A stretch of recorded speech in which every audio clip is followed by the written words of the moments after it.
It was a stable home, and we felt that we were doing a nice job as parents. I started watching. She started getting detentions. Her grades were in the toilet. Her attitude was bad. And finally, she got mad at me one day, and she threw a television set on the ground. And I was like, what is going on with this kid? It turned out that it was substance abuse. Really, my home became a battleground. And it even got to the point where she struck us.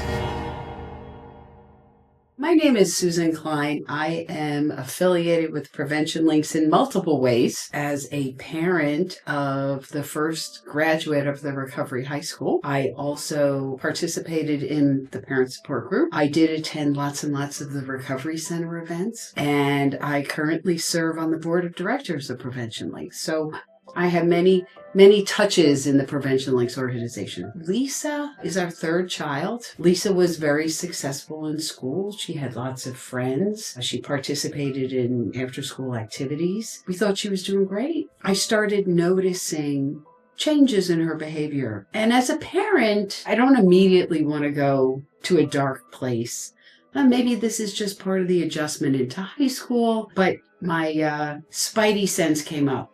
Because I'm a person in long-term recovery. I knew what I was doing in high school. So I reached out to the school. Maybe there's some kind of a situation going on at school. The student assistance counselor immediately went to drugs. I didn't fight it, but I said it could be other things. It turned out that it was indeed substance abuse. I drop her off at school in the morning, and I'd go off to my job as a school teacher, and she immediately her and her friends would go to my house, and they'd go in the house and they'd get high, and then they go back to school under the influence. And that's how the detention started, and then she got suspended, and that's when the throwing of the TV happened, and she wouldn't tell us where she was going. She didn't tell us who she was with. I didn't know what she was doing.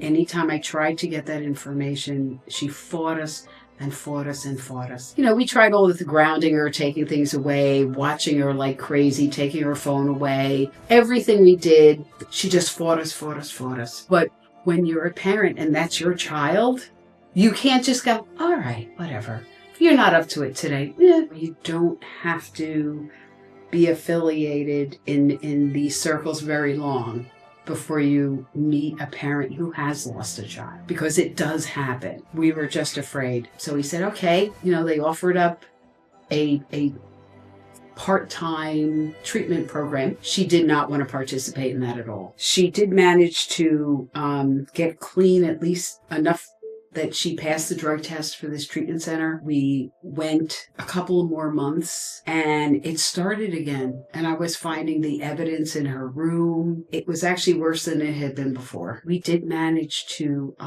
go to family court to get her to agree to go into residential treatment. She was 16 years old and she was in residential treatment for 6 months. It killed us. It really killed us to drop her off, but we knew that it was the right thing to do. She started making progress. It took about 8 weeks. And she finally started making a little bit of progress and began to see, maybe this is not the life that I want to lead. By the time she got out, it was a month before her senior year of high school. And was I going to send her right back to that environment? The people she had used with, was I going to send her right back to all of that?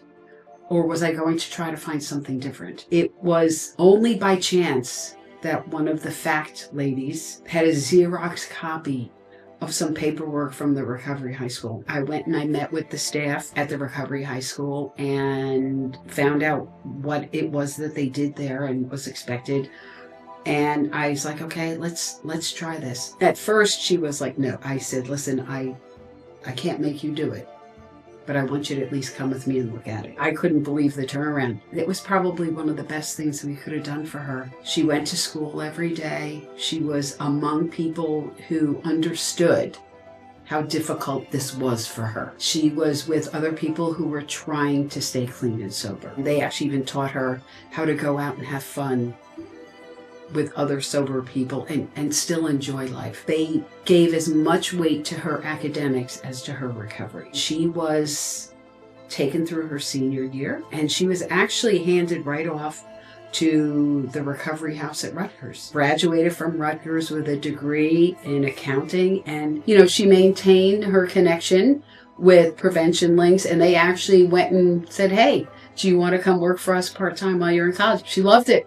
She loved it. And she's a very happy, successful person today. She has now been an accountant for a big company for years. We had to put her in a completely different environment where she could learn to live as a clean and sober person. Because the truth is, that's the harder part. That's what the Recovery High School gave her. I think she's coming up on 12 years of sobriety. I am really convinced none of this would have happened if it hadn't been for the Recovery High School. As I become familiar with the other things that Prevention Links is doing, it is mind-blowing how many ways this organization helps the community. There's plenty of people out there that say that they want to help you if you have insurance, if you can pay for it. No one ever has to pay a dime for any of this. For any parent who's out there, have confidence that if they're bringing their kids to the Recovery High School, it's the right decision.